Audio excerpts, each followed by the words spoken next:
we have got Simon Wilson here, and we're going to have a discussion about freedom of speech. The reason I asked Simon to come on the podcast is I heard Simon debate Don Brash and the head of the Conservative Party, whose name I can't remember at the moment. Deputy head, yes. Okay. What was his name? I can't remember. Yes, yeah, well, I'm hoping to have him on as well at some stage. And that was a debate about freedom of speech in end of 2018, just after Don Brash had been deplatformed from Massey University down in Palmerston North here in little old New Zealand. So first of all, I'll just get Simon to briefly say, where he's come from, what he does, and Simon, over to you. So I'm a journalist. I am a senior writer at the Herald. Have been there since the start of last year.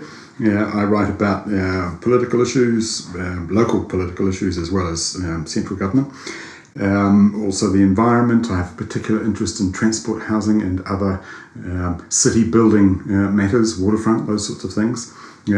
And because I write across a kind of broad brief, I am interested in philosophical issues, and as a journalist who engages in right. issues, of course I'm interested in the political maelstrom that has surrounded not just free speech, but the larger question of how we conduct our democratic debates and how democracy operates in this country and internationally.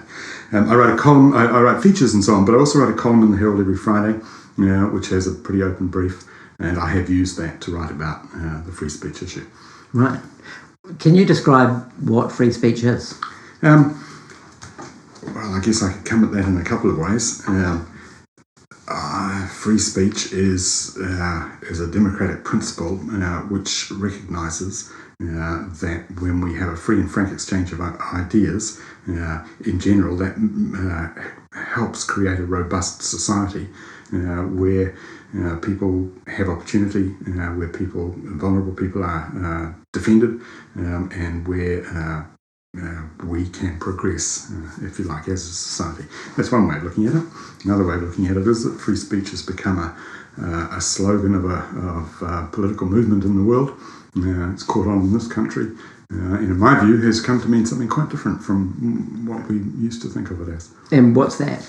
Well, I think free speech has become a slogan used by people who fear that the world is changing in ways that they don't appreciate. Not that it's changing in ways that are necessarily undemocratic, but in ways that mean that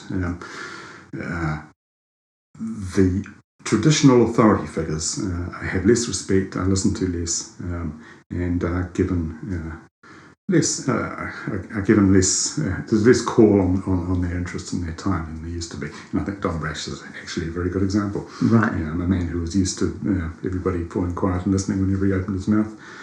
Finds that people don't want to hear from him anymore. Right. He thinks it's a free speech issue. In my view, it's much more fundamentally a question of, actually there are other voices that people want to hear. So, are there limits to free speech? Oh, of course. What as a journalist, how do you? Yes, I mean the obvious. There's an easy place to start with that. You can't run into a cinema and shout fire. Yeah. You should be arrested for that. That's a really serious crime, in my view. Panicking people. And if you look at the underlying principle there, to create fear and panic through speech is something that society has to have an attitude to. We don't have a First Amendment to the Constitution the way America has that allows you to say anything, or pretty much anything in any context. In this country, we have what I would regard as a more considered, a more sophisticated view of what free speech is. And in the current climate, it becomes important to say, well, what are the other ways in which shouting fire, metaphorically, becomes damaging and harmful? And you can see that if you're talking about incitements to hatred, if you're talking about the destruction of the humanity of other people, the diminishment of the humanity of other people, so that you're encouraging groups in society to see those others as less than human, those things become very dangerous. So you're actually saying that there are quite clear limits to free speech. I don't think they're clear. I think the actual ability to define a line is extremely difficult. Right. Yeah. Right. I think it's clear. The extreme is clear, but where the line is, and that's what democracy is. You know, how you define the line of what's responsible and what's acceptable changes over time, changes in different parts of society. And it's always very, very difficult. It's one of the reasons why any legislative approach to free speech is always fraught with problems, because if you want to strip away as much of the old-fashioned cultural baggage, I mean, we've just got rid of our blasphemy laws, for example, which hadn't been used for 100 years, but we've only just taken them off the statute books. And if you want to actually apply a kind of more secular and impartial approach to free speech, it's really, really difficult to know how to define it. Which is why we don't have the police jumping in and saying, okay, you've just broken the law there, Sonny, for saying that. What we do tend to have is an approach where we have Human Rights Commission, so things are considered. You can appeal against what you regard as unacceptable behaviour, and it will be dealt with in a considered way. And I think that's by people who are doing that all the time, have a developed understanding of the issues and are able to consider the nuance. I think that's important. So, as I understand it in America, and correct me if I'm wrong, the First Amendment essentially means you can say whatever you like as long as you're not harming people physically and not inciting them to violence or calling fire in a crowded space. So here, you were saying we don't have that, and we have a much more nuanced approach to what can be said and what can't be said. Can you just clarify I think America is a pretty good example of where an underlying principle, free speech, gets turned into something that is actually almost close to the reverse of what it's meant to safeguard. And the best example in America that I know of is that the First Amendment was used by super wealthy funders of political parties to argue that it would be completely against their First Amendment rights to limit in any way the money they spend advocating for particular political parties. And that happened on the right. The rest of us, or many of the rest of us in the world, would argue that actually if you reduce democracy to a contest of the moneyed, you are distorting democracy. Everybody knows that if you've got more money, you can use the sophisticated tools of advertising and social media and marketing to be much more influential than those who don't have that money. There are exceptions, but on the whole, that's very, very true. And therefore, for democracy to function well, you need to have some constraints about the way money can be spent in politics and the way it can be spent in elections. To allow the vested interests, because the most moneyed are the people who do tend to closely correspond to the interests in society, to allow them to simply spend their way through it in the name of free speech is, to my mind, a corruption of the ideal of free speech. Right. As I see that as a separate issue. I mean, it was fought and won in the Supreme Court on that issue. Right. So you've got to accept it. Right. But nevertheless, essentially the power of people who have a lot of money is always going to be strong. But the free speech issue, to me, that is a completely different issue. It's actually the same issue, and it is the underlying issue in America that has informed the whole debate about what you called deplatforming before, the whole debate about who has opportunities to speak and be heard. In America, as in this country, if you're like me, if you're a white man and you're articulate, it is easier for you to be heard. I know this as having been an editor in the media for decades and as a writer in the media now.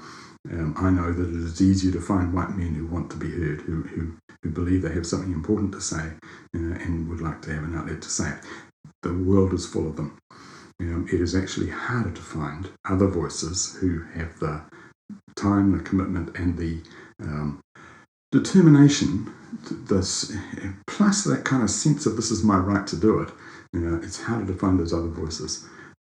So if you want to have a democratic debate, if you want to have society represented in your debates about who we are and where we're going and how and why, you've actually got to work hard to make sure those other voices are included. It doesn't happen necessarily naturally.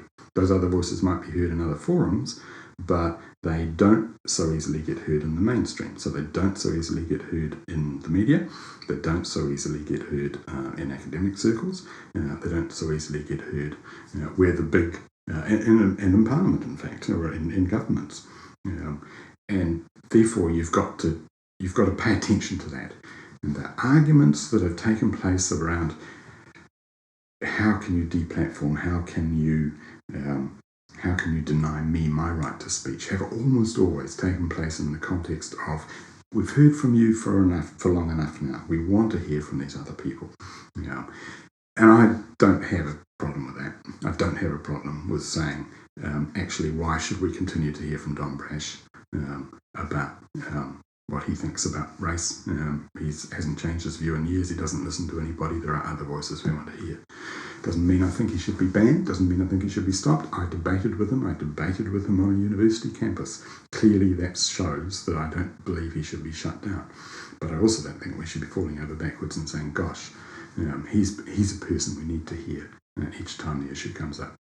So what did you think about that deplatforming and also the deplatforming? Well, I think Massey University made a mistake. And why? Well, because in lots of ways. One of them was he wasn't even going to talk about, he was going to talk about economic issues, it's just, so there was a kind of knee-jerk they engaged in there. And I think in the context of this country, what they actually did was turned him into a little bit of a martyr, which was unfortunate. If there's an organisation on the Massey campus that wanted to invite him, well, what's the problem with that? Don Brash is not a violent extremist. Don Brash is not inciting people to go out and kill. He is not a dangerous person in that way. And he shouldn't be treated as such. Well, essentially, he's just like you and me and everyone else, isn't he? No, he's not like you and me and everyone else. He's much more powerful than you and me. He is a go-to person in the media whenever this issue comes up, although he has an extreme position on it. He has been the leader of 2 political parties and the governor of the Reserve Bank. He is a much more powerful and influential person in society than you and me. And needs to be regarded as such. Yeah. The argument that Don Brash is the embodiment of why there isn't a problem with free speech or suppressing free speech in this country. Don Brash gets to say what he wants, when he wants, wherever he wants. Didn't get that at Massey University. I think they were wrong about that, but that was the exception that proved the rule. Don Brash has every platform he could possibly want in New Zealand, and he uses them. New Zealand, like the world, is awash in free speech. There are people who think that that's not the case, but you can't escape wherever you go now. You can't escape all sorts of people telling you what they think. It's the condition of life now. And you think that's a good thing? No, I think it's partly a good thing. I think it's partly a bad thing, like most things. And that's the thing about democracy, I don't see democracy in absolute terms. I see democracy as it's a project. If you look at it historically, what an extraordinary thing the Greeks did to invent it. And to establish that idea that free men could come together with no hierarchy and explicitly no sense of hierarchy to debate ideas about how they would work as a society. That was an astonishing thing to do in the historic context of the king rules. Just remarkable. But of course, women weren't included. They had slaves. It wasn't perfect democracy. It was from the start a work in progress. It was from the start a project that got developed and developed. if you look at the way democracy consolidated itself in Britain, in the 17th century, and then led through the 19th into the 20th centuries, we had all sorts of ways in which it served the propertied class. It served men until the 20th century when one couldn't vote. Māori have had a difficult time in the electoral system in this country until pretty recently. There are so many ways in which democracy has evolved, and each time it evolves, it usually gets a bit better. I think MMP is a better way of serving democratic ideas than first past the post. And the question of free speech is in that context. How our understanding of free speech, if the purpose of free speech is to allow everybody to be heard, then you have to have free speech operating in a way that does allow everybody to be heard. That isn't just, I'm the big man now, so you have to listen to me. So you're saying there should be, for want of a better word, some sort of program to enhance the voice of people who don't have, at the other end of the spectrum, as you put it, as Don Brash. I'm not sure I'm arguing for programs to be imposed on society. I think it's about sensibility. I think it's about our understanding of how things work. I mentioned before in my own industry, it's incumbent on editors to not just turn to the nearest white man, middle-class, middle-aged white man who wants to be heard and say, okay, you do the column. So much of that happens. I'm a beneficiary of that, I know, and one day someone will come along and say, we've had enough of you now, and I have to accept that. It is incumbent on editors to be looking more broadly. It is incumbent on teachers in the classroom to be ensuring that the equivalent doesn't happen in a classroom. It's incumbent on all of us in society in any positions of authority, to be doing what we can to ensure that the spectrum of voices is heard. And we're having this discussion a week after the horrific shootings in Christchurch, and there's a really good example. That is the context now, I guess, of how we talk about free speech in this country. Something happened in New Zealand that almost none of us would have thought could happen. We didn't think that was our country. Turns out it is. It's made a whole lot of people, my newspaper's just one of many, say, okay, we actually do need to rethink how we think about, how we talk about the Muslim cultures in this country. And there's a report that's just been, research analysis just been released by Radio New Zealand researchers that shows that nearly always when Islam or Muslim culture is referred to in the media, it's in the context of violence or terror or something like that. It's not talked about in other ways. That's an extraordinary thing that we find it necessary. We found it without even thinking about it. That's just how we've done it. We need to change that. We need to change the conversation. And it's not that we need to start banning everybody who wants to say something different, but we do need to be aware of how we use our free speech. We do need to be aware of developing our conversations in ways that will strengthen democracy, make people feel safer in our society, so that we're all safer. Do you think you've in the same paragraph you've used the word free speech and this terrible massacre that happened in Christchurch, 50 people killed. Just can you elaborate on what that relationship is? Well, do you think there is a connection between the way people have spoken and the outcome of someone going crazy with a gun? I clearly, I'm not sure that you'd want to say that because somebody made a hateful speech that somebody else went out with a gun and killed a lot of people. It's much, much more complicated than that. But focusing on free speech is, to my mind, nonsensically the wrong thing to be doing, especially now. I think that the idea that free speech is the big issue is just nonsense. Safety, cultural safety, physical safety, the safety of people in the streets, from abuse, from violence, has suddenly become a whole lot more important. There will be people in this country now, unfortunately, who are going, I might have a bit of that, I might do a bit of that too. You know, that's what happens in these things. There are copycats. There are people who feel inspired to do similar. And the guy who's alleged to have done this, appears to have had a very sophisticated understanding of how to use his free speech to motivate that, in the way in which he used social media. Much more sophisticated than I understand. I don't know about you, but the way in which he put together the way he did the murders and the way in which he put together his manifesto and so on, extraordinarily sophisticated and will reach far if he's allowed a platform. So to my mind, he should be allowed as little a platform as possible because it will be so damaging, so dangerous. I mean, he breaks John Stuart Mill's harm principle in no end. He doesn't actually have a right to have a voice on that front. But let's step back. He arises. Can I just point out to the audience, because if there are any international listeners here, he was an Australian, which is okay.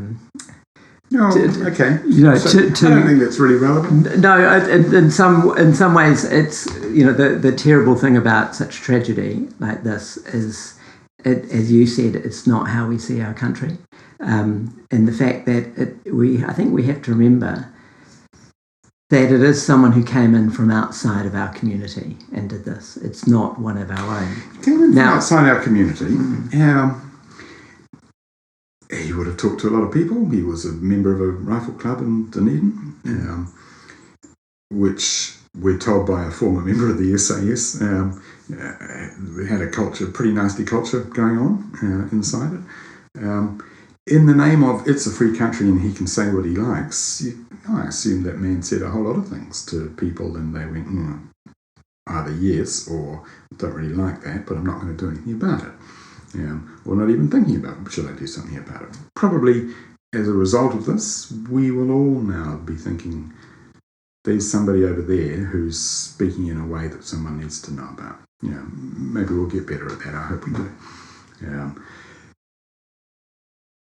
But, in the context of what he did, to argue that there's a problem of free speech, the problem of free speech that we have is that it's really easy to say whatever you like, to incite hatred, to get on the internet and to build a sense of hatred, and diminishing the humanity of others in order to be able to feel okay about attacking them. It's really, really easy to do that.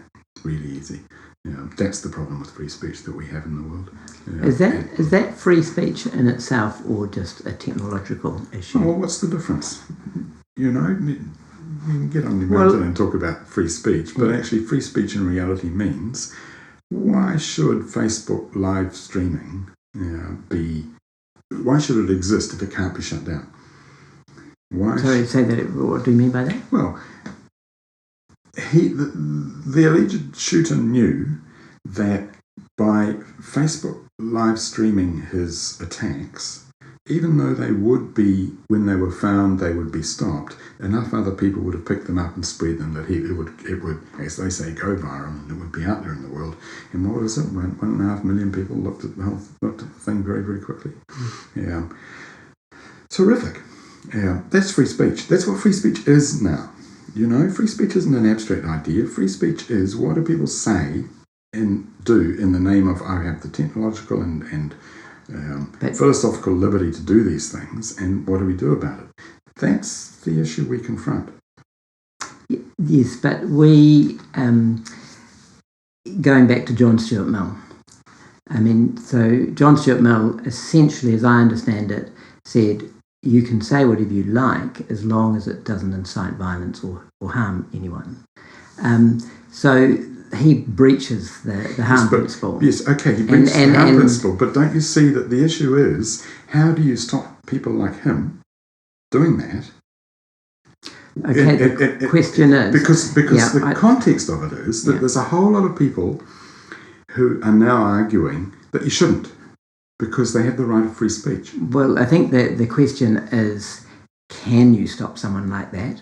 And there would be an argument for and an argument against. So one argument against stopping someone like that, obviously it goes without saying we all want to stop anyone who wants to harm someone, no matter how, if it's one person or 50 people or more. We want to stop it was a terrorist attack. So the question is, if you had a system where you could limit what someone like that's capacity to broadcast and all that sort of thing, would that have a diminishing effect? Would he have not done it? The issue here is Facebook live streaming is a technological device that allows hate and incitements to violence and any other really easily identifiable horrific expressions of free speech to exist, and nothing can be done about it.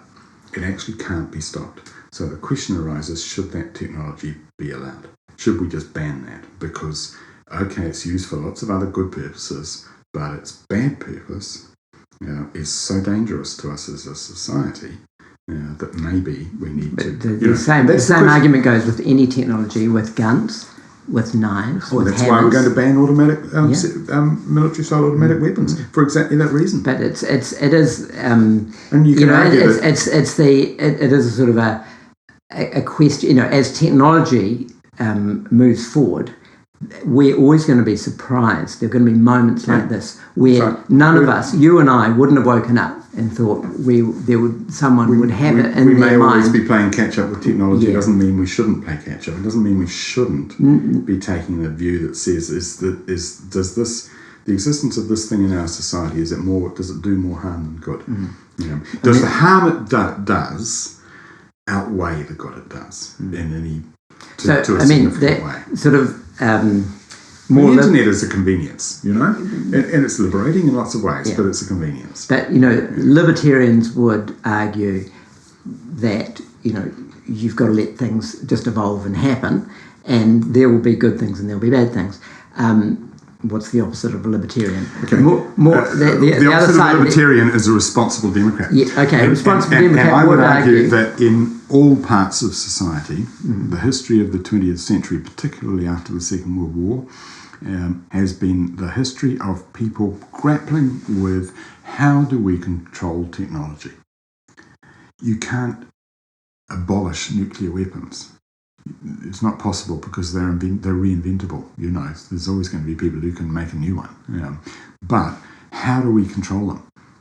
There are different arguments about how you control them. One argument, obvious argument, the prevailing one, has been actually you have a nuclear non-proliferation treaty and you lock in the power involved in nuclear weapons to recognisable states, and they can diplome their way through the whole process. That's the argument that says mutually assured destruction is too horrible to contemplate, so it's not likely to happen, and therefore the status quo unless you don't mind being blown up. Well, no, that is an argument that's how we're not going to be blown up. The suicide approach. That argument is that we're not going to be blown up, Well, But another argument is actually we've got to get rid of them. Even though people might reinvent them, we've still got to get rid of them. We've still got to just try and eliminate them. And between those two extremes is a whole range of qualifications and different positions.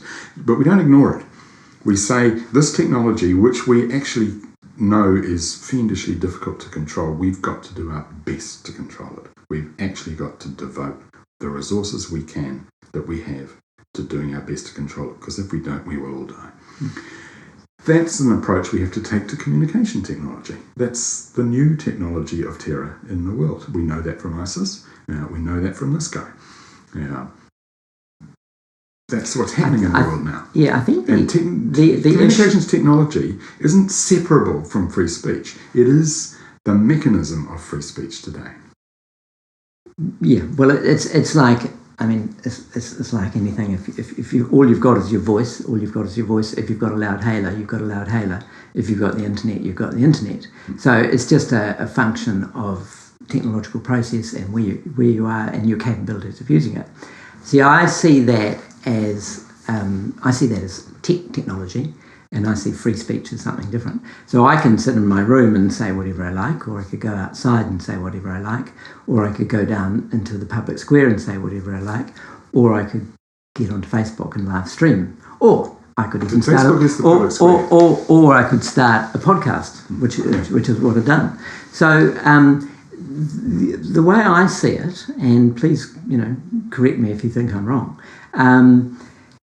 There's more benefit in having pure free speech, letting everyone say exactly what they want to say. There's always going to be people who say really, really nasty things, and obviously, anyone who crosses the harm principle, for example, this accused gunman, obviously they're not part of the equation. They're out of the conversation. But in terms of what can be said, I view you can say anything. Well, tell me what's wrong with that. I've already told you what's wrong with that. I'm not going to go around in circles repeating it. I think that's an abstract notion, and I think it's grounded in a position of privilege. But what if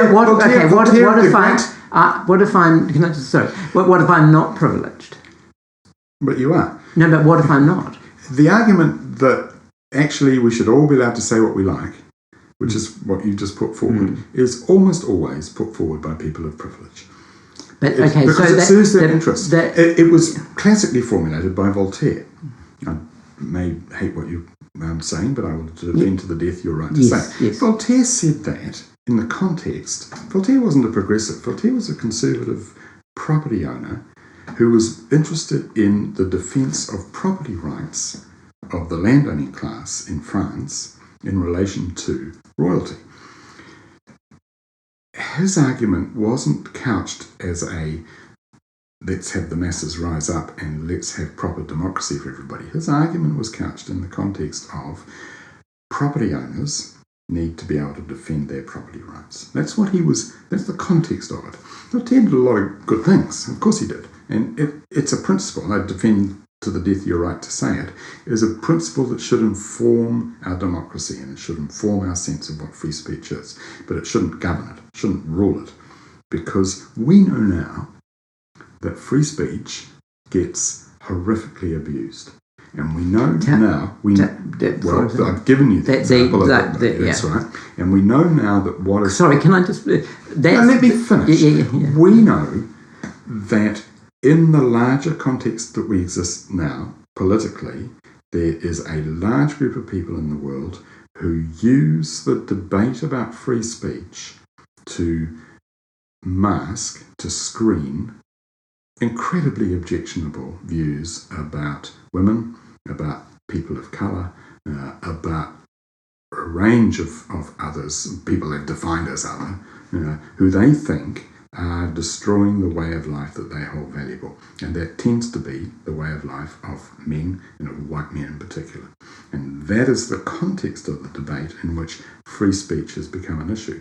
It's not the oppressive forces of the state trampling on little people who, it's not like China and the man standing in front of the tank in 1979 and the democracy wall and all of that. That's not the context in which we're debating this. The context in which we're debating this is men feeling outraged that women get to do some things that they thought should be done by them. White people getting outraged that we are taking people of colour more seriously. Reactionary fundamentalist Christians getting outraged that other religions are taken more seriously. That's the context in which this is happening. It isn't abstract. It is societally based, and it has at its extreme. I don't think everybody who thinks all those things is an extremist by any means. The extreme is small, but at the extreme of this, shielded by the others, are the people who are committing horrific acts. And we see those things in America. 73% of terrorist deaths in America since 2001 have been committed by right-wing extremists. We see that in America. We've just seen it in this country as well. It's a terrible tragedy. And the context of, our big problem in democracy is free speech, has allowed us to look away from much bigger problems to do with racism and sexism and the idea that some people don't have the human rights to safety and security that we would want for ourselves. That's the much bigger issue. Right. So I don't see them as mutually exclusive. So, and also just again, correct me if I'm wrong, but the way you're describing it is someone's free speech is tied to their identity and their sort of socioeconomic position in society. See, I see... I think you're reducing what I'm saying. Right, we'll correct me. Yeah. I'm saying that the idea that free speech is under attack in the world has been produced in defence of a particular worldview that feels threatened. In fact, on the whole, the worldview of, if there is a single worldview, but the socioeconomic status of white men in the world is as strong as it ever was. It hasn't actually been much dented. We do still tend to rule the world. That's how it works. But unfortunately, I'm a white male. I'd love to have a little bit more melanin in my skin. How does that affect me? I mean, I'm a music teacher, all those sorts of things. And I find it, the reason I started this podcast was there was the deplatforming of both Don Brash and the two Canadian right-wing. See, this deplatforming is just a word. It's a word that's used by the right. It's a word that's used by far-right people to argue that their rights are being trampled. Well, can you give me another word, a better word? Do you know that Lauren Southern, who's one of the people you're talking about, she wrote, her manifesto has the same name as the manifesto of the alleged gunman in Christchurch, and they both echoed. Can I just point out, I'm not saying I support these people. Yeah, I'm sure you're not. Yeah. I'm absolutely sure you're not. But can I just... What happened in New Zealand was a couple of racist, sexist, nasty people wanted to use council property to preach their bile, and the council said, well, actually, no, that's not who we are. Right. Fine with that. Don't think they should have been barred entry, and they weren't barred entry. They were allowed into this country. No. Yeah, but council representing a diverse range of people in Auckland, standing for tolerance, really good. Yeah. Right. So, but just going back to my point, platforming is a nonsense thing to say. Okay. Well, if people like that can't find outlets for their bile, that's good. It's good. Right. Nobody's saying nobody's stopping them speaking, but actually, if they can't find people to help them do it, that's a really good thing about society. Right. Really good thing. So, going back to my point of about free speech, and to use your term, it's not a term I'm enamored with, but white male. I'm a white male. I'm not a highly powerful person or anything.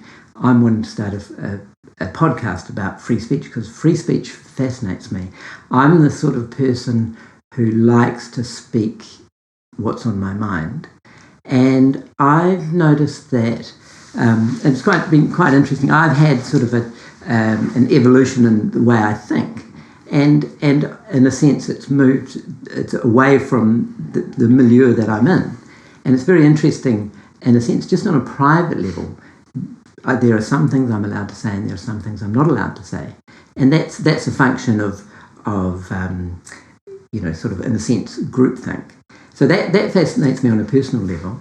But on a wider level, I'm still yet to be convinced, and we're going to not convince each other. But that's fine. But I'm still yet to be convinced why why not, having pure free speach can't be allowed. You're when you say something you're allowed to say and not allowed to say, I assume you're not allowed to make racist jokes. sexist Well, jokes. no, I wouldn't. Okay. I wouldn't make a racist Okay, joke. but no, when you what- say not allowed to, it's not that there's a law. It's just that you but that- feel social pressure. that's my point is that This isn't changed. It's changed about what it is I in agree. the context. I agree. Well, you know what the Used to do you know what the 100 Overton years window? ago, you weren't allowed to say rude things about teachers. Yeah. You know? Well, you weren't allowed to blaspheme. But I mean, do you know weren't what the allowed to blaspheme. Overton window? Yes, I do. Yeah, The Overton window has shifted exactly. in this, and of course it has, because society changes. But don't see. I suppose my position would be the Overton window should be as large as possible, because I see any constriction. Should we just describe what the Overton window is? Do you want to Well, do it more window articulate than me? is a generally socially recognised boundary, a frame, things inside the Overton window, what you can discuss and debate, Yeah. and the ideas you can put. So in there. homosexuality is a perfect example. very 50 good. years ago, wasn't. I couldn't No, say, look, my yes. friend Jim is marrying, marrying Peter or whatever, But now, I mean, Yes. last year I went to the wedding of my niece and her wife. It used to be the stock and trade of comedians to make sexist jokes, particularly about their wife and their mother-in-law. Yeah. Very few do that now. It's moved out of the Overton window. Yes. Yeah. I mean, so it's sort of the But zeitgeist. that's good. It's good. Well, yeah, but The Overton window reflects, in current society, the Overton window reflects that we are more respectful of each other than we used to be.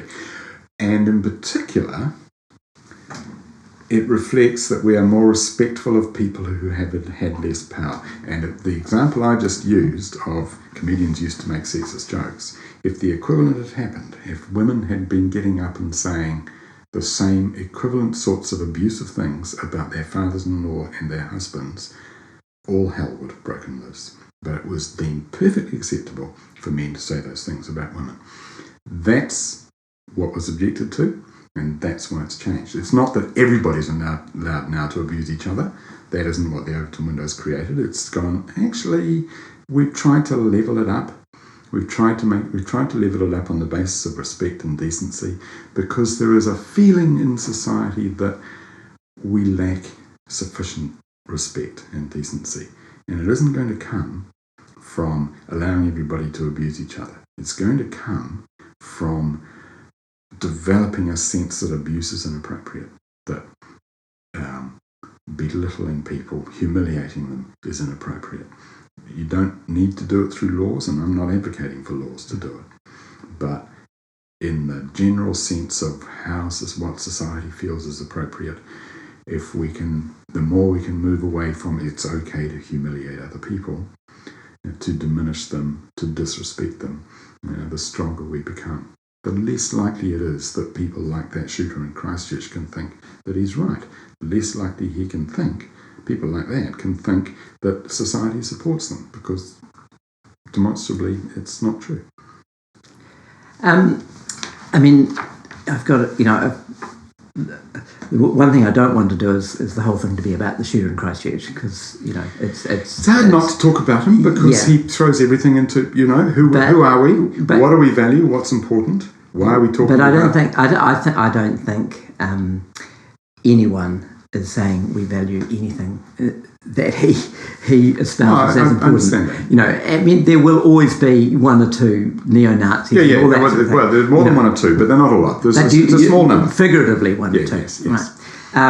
I mean, but my point on that is, how do you explain Aramoana? So just again for the international listeners, Aramoana, in a very tiny, the smallest little, not even a town in the South Island, in the 80s, I think. I think so. Yeah. 1990 maybe? Yeah. A guy let loose with a gun and killed 13 people. And then it's Port Arthur in Australia. I think it was Port Arthur, 45 from memory. Yeah. And those two individuals, again, I don't know any particular details about them, but I imagine it's a mental health issue just as much as anything. I really question whether, obviously this guy in Christchurch, he's shrouded in all these terrible, terrible ideologies which have led him to go and do them. But you've got to remember that there's lots of people in the world with terrible, terrible ideologies, and they don't wake up in the morning and kill 50 people every day. So I really wonder how much of that is a mental health issue as well. Yeah. It may not be, but I'd be, if I was a betting man, I'd bet money on that. We don't know, of course. Yeah. What we do know is from the alleged shooter in Christchurch himself, from his manifesto, what we do know is that he was closely hooked into extreme right chat rooms, extreme right platforms on the internet, and understood the language and knew how to use it in very, very sophisticated ways. And whether it's going to be revealed that he has a mental health issue or not, we don't know. But we do know that he was part of a much bigger world of hate. And you're right, not everybody who's part of that world gets up and shoots people. No. But some do. But you don't actually need that many. That's the sad thing about it. You don't need that many. Yeah. And the rights of the rest of them seem to me to be rather less important than the rights of the victims that we ought to be trying to protect. I suppose my argument is really based on we have no idea where the good ideas are going to come from. So we can't wake up in the morning and say Jim's got a good idea, Bob's got a terrible idea, and Jemima is like she's sort of somewhere in between.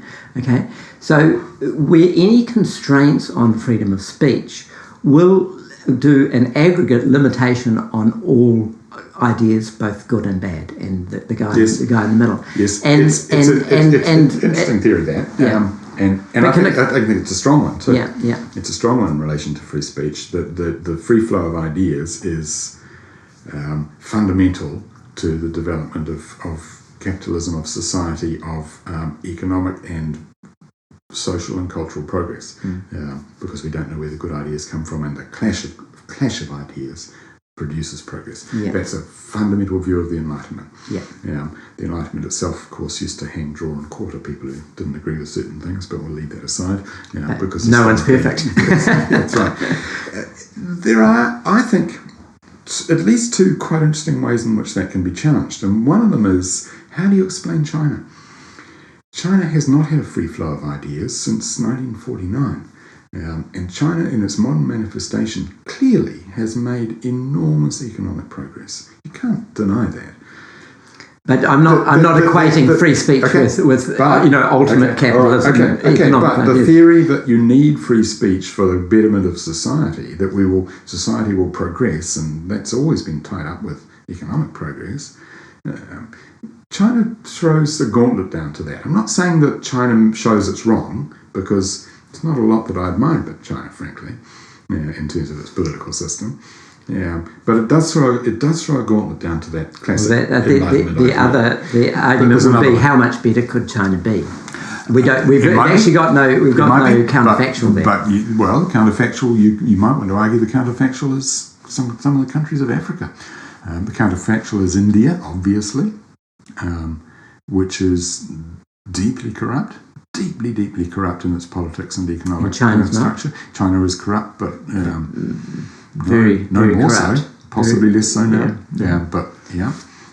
Hard to evaluate that. Nigeria, another enormous country, which but the second argument is, if we really believe that the free and frank exchange of ideas and encouraging people to think independently, think for themselves, speak in that way. If we really believe that as a society, we'd have a different education system than the one we have now. We wouldn't be calling the schools that encourage conformity our elite schools. We wouldn't be rewarding the idea that if you go to those so-called top schools in this country, then you're going to become the best kind of citizen. Which is effectively what we do, because those schools produce extremely conformist thinkers. They challenge them intellectually in lots of ways. But this is my argument for free speech. I mean, there's going to be conformity because that's what humans do. They conform to a set of ideas. And so the argument of free speech is that is a way of breaking down sort of any wrong think in the sense of thinking that is. I'll tell you what it boils down to. But can I? Let me tell you what it boils down to, because we have to finish. Yeah.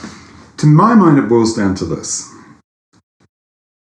One day before the first week anniversary of the shooting of 50 people in Christchurch mosques, a man stood on the street outside one of those mosques wearing a Nazi t-shirt.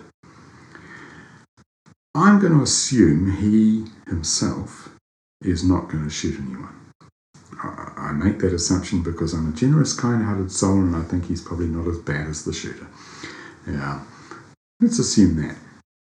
But he was using his right to free speech to make the most egregious, offensive, horrible, really shocking statement that you can imagine. And the police said they didn't think they had the power to stop him. I mean, I thought that was a shame. I thought they should have been able to arrest him for inciting something, frankly. Again, I mean, that's straight out of John Stuart Mill. Was it? Yes, straight out of John Stuart. Was it? John Stuart Mill, he says... I think there's two things. There's two things about that, though. Yeah. There's two things. One is the police did not think they had a clear legal ability to stop him doing that, to remove him. So that tells you that free speech has a very strong upper hand in this country. That's the first thing. Yeah. The second thing is, to my mind, he shouldn't have been allowed to, and I think you're saying the same, that he breaches the Mill principle, and therefore he shouldn't have been allowed to. If we're going to get stuck debating free speech, let's just remember that guy in the Nazi t-shirt, because he represents what this is really about. He's a member of that right-wing extremist world, clearly. Let's not be in any doubt about who the Nazis were. We know what that t-shirt stands for. We know what it says to those people who want to pray. We know really clearly what it says. There's no equivocation there. So we've got to be better than that. We've got to recognise. To me, the challenge he threw down was, let's stop talking about free speech. Let's start talking about the safety of the people who want to pray. Let's be the people who will safeguard those who want to pray in peace. The real question is, how is that manifested? So if you were the cop, you would have arrested him? I would like to think there was a law that said I could. I'm not familiar enough with the law to know what. No, I wouldn't know. I wouldn't know. Yeah, but I will be getting a lawyer on this podcast to find out these things, so that'll be good. But to me, that's what it boils down to. Let's stop talking about free speech. Let's start talking about safety. That's what you think. Our democracy will be destroyed. The key issue to strengthen our democracy now is not to bang on about free speech. The key issue is to go, well, how do we make everybody living here feel safe? Right. Just one more thing before we finish. All those positive aspects to our culture that have evolved, occurred, that you were talking about, women's rights and the fact we don't make racist jokes and all those sorts of things. Is that not a result of people using free speech? And without that, let's go back in time. Let's say we constricted free speech. I'm not saying I'm not free saying speech was constricted. A lot of those people got locked up. Yeah, exactly. I'm not saying you are saying that free speech could be constricted. I'm not saying this is your argument. But if we go back in time and we say all these sort of Enlightenment progresses that we've made, if that was shut down because those people didn't have free speech. Yeah, but that's not the alternative. Free speech exists. But what I'm saying is, again, going back to my point, any limitation on free speech, apart from the harm principle, right, that's a given, okay, is, again, we don't know where the good ideas are going to come from, and we don't know who's going to have them and when they're going to occur. And also, we don't want to, as I see it, we don't want to encourage what I say is the worst thing for a society is self-censoring. I think that's just the privileged you talking there. I don't think there's any evidence at all that there is going to be some kind of limitation on free speech that will harm society. I don't think that happens. and I don't see how it could happen, and particularly in this modern technological world. Okay. Yeah. Thank you very much. Thank you, Michael.